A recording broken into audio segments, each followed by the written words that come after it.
better representation in the beauty industry when it comes to textured hair.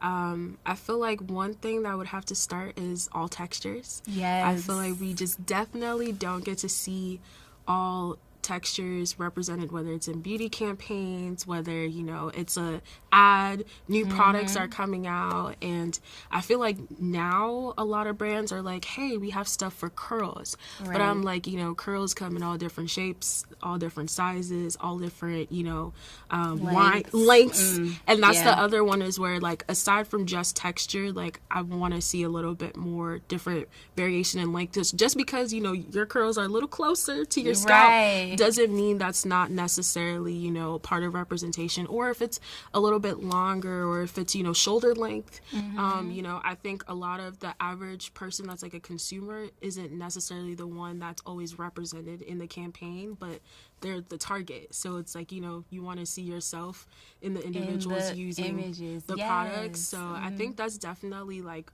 one of the big ways we can start adding diversity when it comes to textured hair. But I would also say just also including, you know, all different types. I think, you know, sometimes it will just only be textured hair, but we don't see it in a protective style. We don't see it, you know, what's the routine if you're wearing wigs, or maybe if you're wearing braids, you know.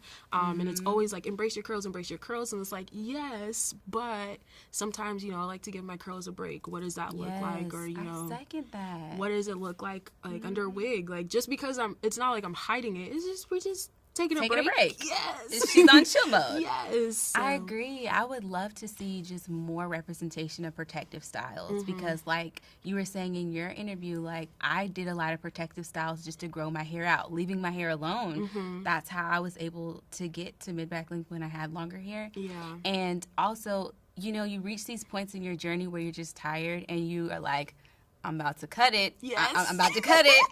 And braids typically are the thing that saves us in those moments, or wigs, or any type of protective style that you can still feel confident and still feel yourself, but get that break that you need.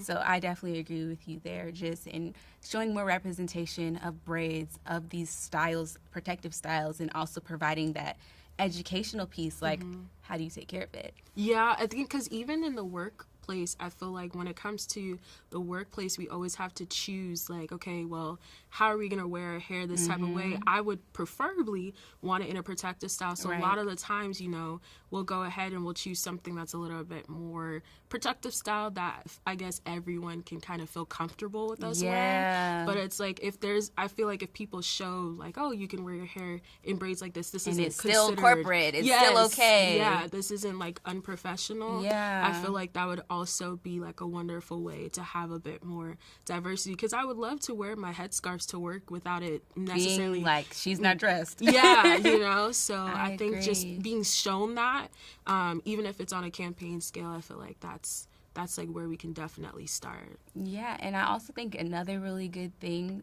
that would be amazing for representation would be shrinkage. Like, I really wish that it would be normalized.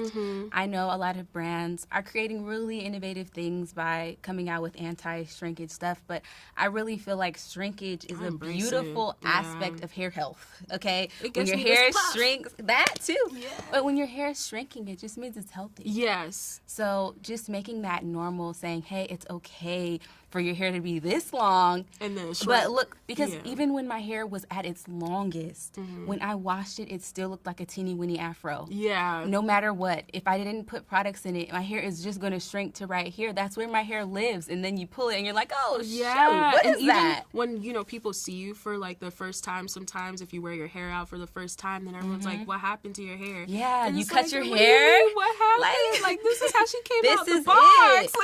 Exactly. And I think that should be normalized, because especially for women and young girls with more kinky, tighter coiled hair, like there's a lot of texture envy, just because like if I cut my hair to right here and then I wash it, it looks like I have no hair. Versus someone with a looser curl pattern, she can cut her hair to right here and it's like you know. And this is what we're seeing in campaigns. She's bopping around doing, and she looks amazing and I love it.